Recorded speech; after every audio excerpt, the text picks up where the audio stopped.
계량악기 어떤 것들이 있는지 궁금합니다. 네, 이제부터 그 질문에 답을 드릴 수 있을 것 같은데요. 그 사진과 영상을 보면서 자세하게 살펴보도록 하겠습니다.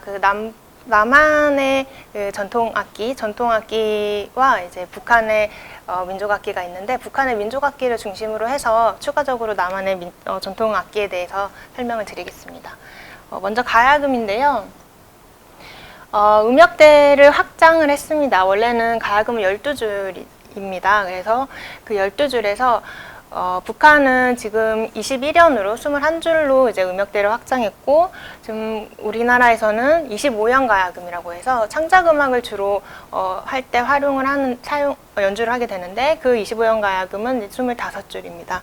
북한에서는 이런 가야금으로 가야금 독주 곡, 이제 보이시는 이런 곡들이라던가 가야금 병창이라고 해서 노래와 함께 악기 연주를 하는 이런 가야금 병창곡도 계속해서 작곡이 되고 있고요. 2017년쯤 이제 가야금 제작 기술이 국가 비물질 문화유산으로 등록이 되기도 했습니다.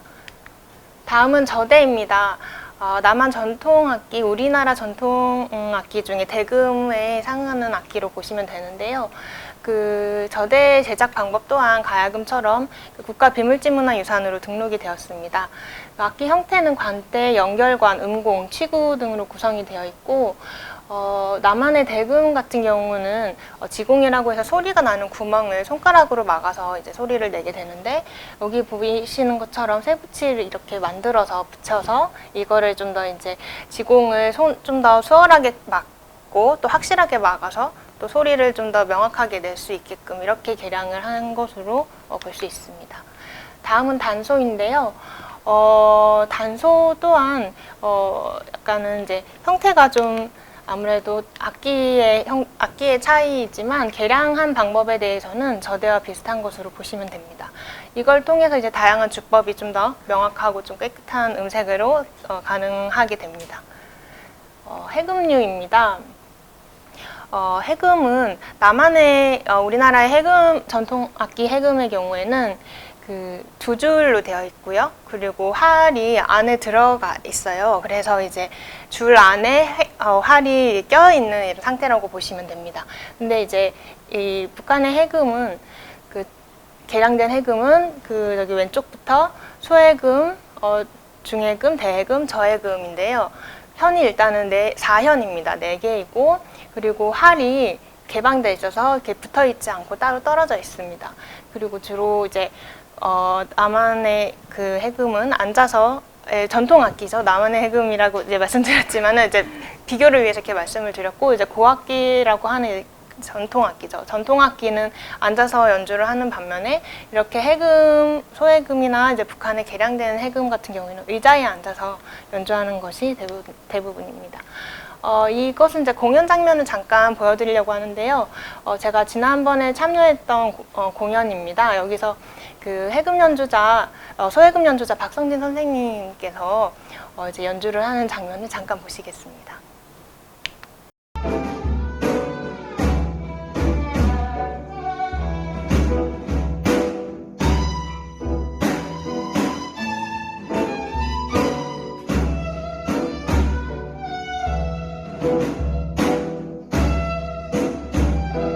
네, 짧게 보셨는데요. 이 공연은 그 할아버지 할머니가 들려주는 말랑말랑 옛날 이야기라는 제목으로 그 남북 배우가 함께 참여하고 남북 연주자가 함께 참여했던 전래동화를 바탕으로 한 그런 공연이었습니다.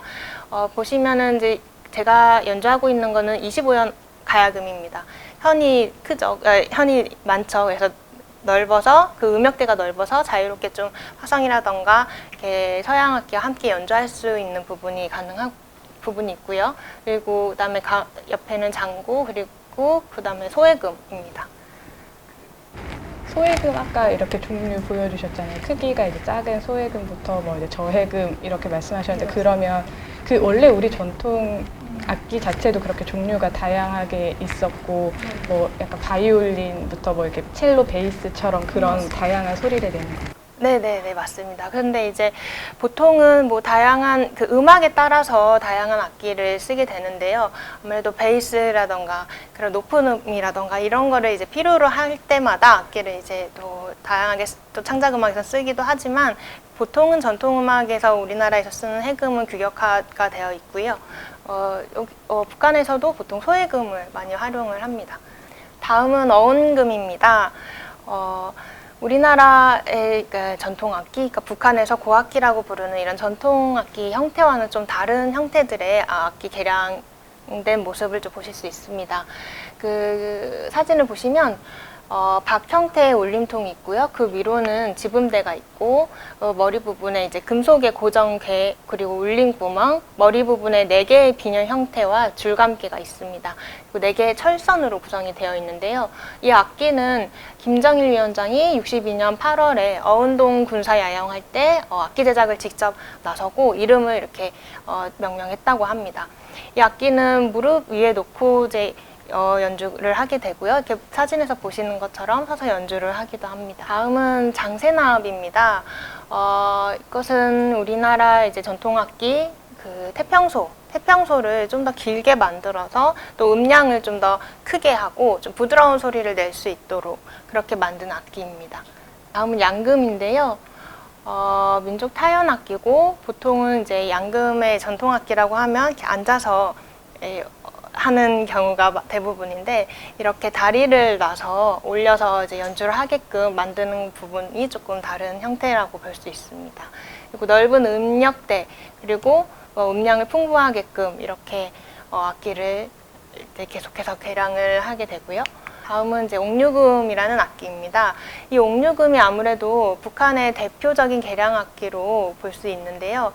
그 이유는 아무래도 기존의 민족 전통음악, 그러니까 전통 악기에서는 볼 수 없는 그런 새로운 형태의 악기를 만들었기 때문입니다.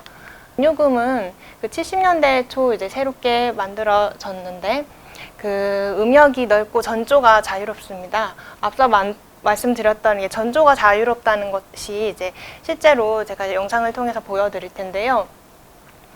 악기의 크기라던가 이 형태 그리고 줄의 수 옥류금 33현으로 되어 있고요. 또 변음 장치가 있어서 이 변음 장치를 통해서 전조가 바로바로 가능하게끔 됩니다. 페달을 누르는 방식이고요.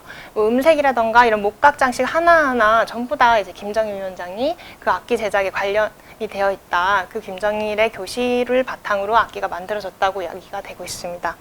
처음에 악기가 만들어졌을 때 이 김정일 위원장의 공적을 이렇게 널리 알린다 이런 목적에서 2월 16일 2월금이 거기에 따라서 2월금이라고 이제 이름을 붙였는데 이후에 김정일 위원장이 직접 옥류금이라고 명명을 했다고 합니다.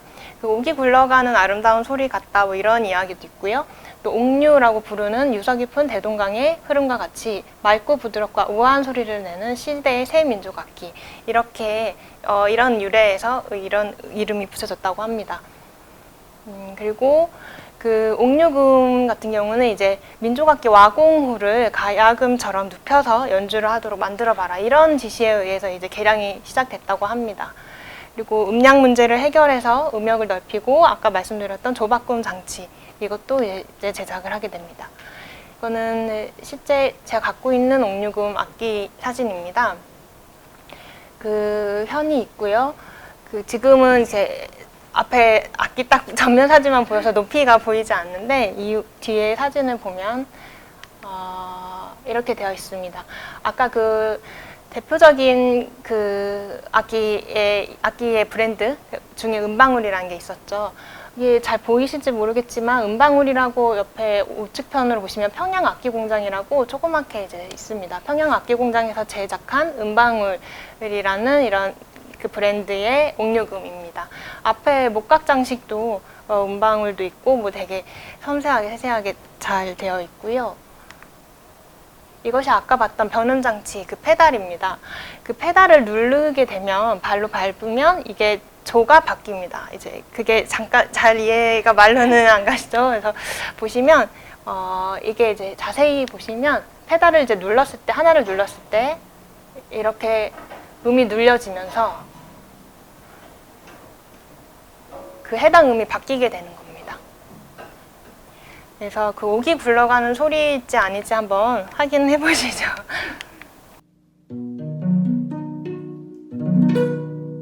악기의 소리가 아무래도 가야금과 좀 연주법도 비슷해서 그런지 그럼에도 조금 부드럽고 우아한 소리다라고 이야기를 하고 있는데요. 앞서서 이제 계속 언급을 드려서 짧게 설명을 드리고 넘어가겠습니다. 북한의 악기사인데요. 그 대표적인 악기사로는 평양악기공장 그리고 피아노가 주된 악기사인 평양피아노합영회사가 있고요. 또 최근에 건립되었다고 하는 평양민족악기공장이 있습니다. 악기사의 이제 근로자들의 모습이고요. 이거는 평양민족악기공장 최근에 만들어진 공장입니다. 그 악기사 외에도 국립악기연구소가 있습니다. 그 북한에서는 그 민족악기 발전을 위해서 연구를 진행을 하고 논문도 출판을 하고 있는데요. 최근에는 컴퓨터 지원 설계 프로그램을 활용해서 악기 도면을 다 데이터화를 시키고 또 악기 음질 평가 프로그램인 보름달 2.2라는 것을 또 개발했다고 합니다. 이런 이제 프로그램들을 예술교육이라던가 악기공장 쪽에 이제 도입을 하고 있다고 이야기를 하고 있습니다. 그리고 또 악기사와 이런 연구소 외에 또 김원균 명칭 평양음악대학의 악기 제작 학부가 있습니다. 2009년경에 설립이 됐고요. 민족악기, 그러니까 악기 제작 단체에서 학부와 교원을 이제 선발을 해서 배치를 합니다. 또 이 학부 과정 안에는 악기 제작 기초 강좌, 그리고 현악기, 목관악기, 금관악기, 건반악기, 타악기 이렇게 제작 강좌가 다 개설이 되어 있다고 합니다. 2017년 악기 제작학부에서 연구한 이런 가야금 제작 기술이 앞서 말씀드렸던 것처럼 국가 비물질문화유산으로 등록되는 이런 부분들이 있었습니다. 이런 악기들이 이제 또 만들어지면 평양악기 전시회가 진행이 되는데요. 그 경연으로 진행되는 것으로 알고 있고 또 예술교육기관이라던가 개별적으로 이제 또 제작을 하는 사람들이 있었고 또 해외 동포들이 이제 제작을 하는 경우 또 외국인들이 제작을 하는 경우 이런 악기들을 다 모아서 평양악기 전시회에 출품을 하게 됩니다. 민족 악기 외에 또 서양 악기도 출품을 하게 되고 그 주요 부분품이라던가 소모품 이런 부분도 다 함께 전시가 된다고 알려져 있습니다. 이는 실제 그 전시회에서의 그 모습이고요. 서양 악기도 전시가 되어 있고 연주를 또 하는 모습도 보실 수 있습니다.